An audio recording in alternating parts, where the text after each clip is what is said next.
There can be a lot of benefits to going to college and having a college degree, but there are certain classes that I encountered in college that were just complete indoctrination stations. Let me tell you about it. I'm going to have to make this like a 3-part series, but let's start out with women's gender studies. It's a gen ed. You have to, in the school that I went to, you had to take women's gender studies. And the entire time I was in there, it was just complete man-hating, Christian-hating BS the entire time. There are certain nuggets of truth that I took out of it that I still hold on to, but in general, it was just awful. We literally had an entire class one time talking about how Christianity was oppressive to women, and then at the end of the class, she played a video that was so cutesy and fun about Sharia law in the United States of America, in one of the most conservative states in the United States of America. This just floored me, obviously, and as like a recent revert to the Catholic faith, I didn't know a ton, but I knew enough that common sense told me I had to keep asking questions and calling out the BS that this teacher was spewing, and so I kept doing that and raising my hand, and pretty soon she wouldn't even call on me anymore because she was so irritated about just the questions that I was asking her about that was basically crumbling her entire thing that she was standing on just so quick. I'm gonna have to break that down and the arguments to like what she said and the arguments about it in another video. But also in that class, it was like constant man-hating. And of course there were men in that class because you had to take it. It was a gen ed to be able to graduate. And they just sat there silently because they wanted good grades. And I, same thing. I would just raise my hand, ask questions, call her out. And she didn't like that. But it was just constantly talking about how men were so oppressive to women and about how the patriarchy was destroying the world and toxic masculinity, and you've heard all the things. There was also a very strong anti-American rhetoric, and at that time Trump was running for president. No, he had just became president, and for the first time, and there was a very strong anti-Trump rhetoric as well, which, whatever, we can have a grown-up conversation about whether what Trump's doing is good or bad. But when you're pushing it on college students, when they're there to learn and they trust what you're saying, that's a problem.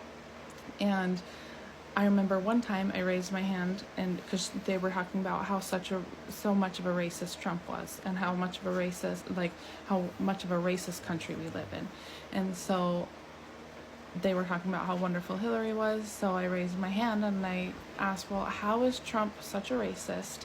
And what do you say about the people that used to work for Hillary and Bill that were saying that they were calling them the N-word? And it was just crickets. It was unbelievable. They did not want to have anything to do with being challenged on their ideas. They just wanted to push their ideas down your throat as much as possible. I'm going to go into my race, gender, class study in the next video and talk about just the couple little irritating things about that class. But it just gets at the fact that colleges are able to do this to kids because we all have that desire in our hearts for justice and to be the ones to stand up and be courageous.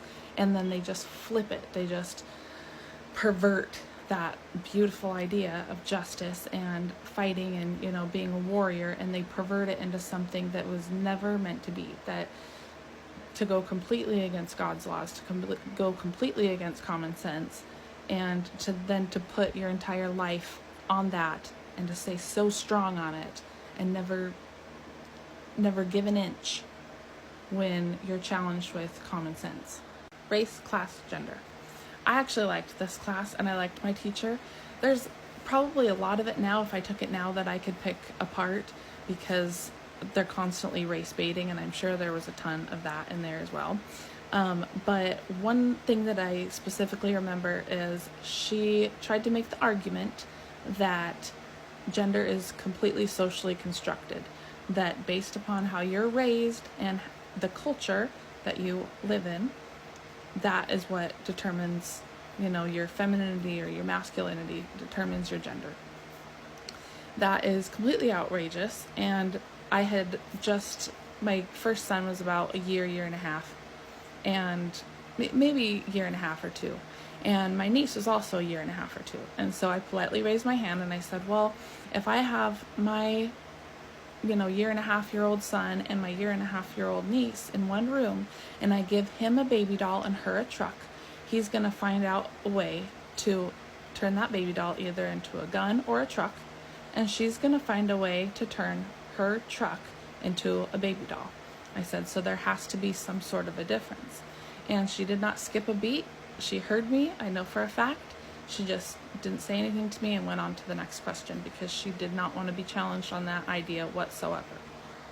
There could be a super feminine man or a super masculine woman, and there's still, that woman is still not a man and that man is still not a woman, because we are different. We're made to be different. We're complementary. Femininity is however a woman shows up in the world, and masculinity is however a man shows up in the world.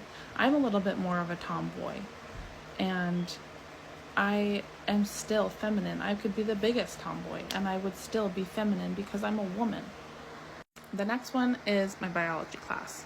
So my professor, we were in a big lecture, and he had his slides up on the screen, and on one slide it said, we have a ton of evidence for microevolution, which is basically adaptations, and zero evidence for macroevolution. And then literally on the next slide, he tried to make the argument. He proceeded to tell a huge room full of college students that that's how we came to be, was through this process of macroevolution. That is crazy to me. That is what they're teaching in elementary school and junior high and high school. You can't get away from it.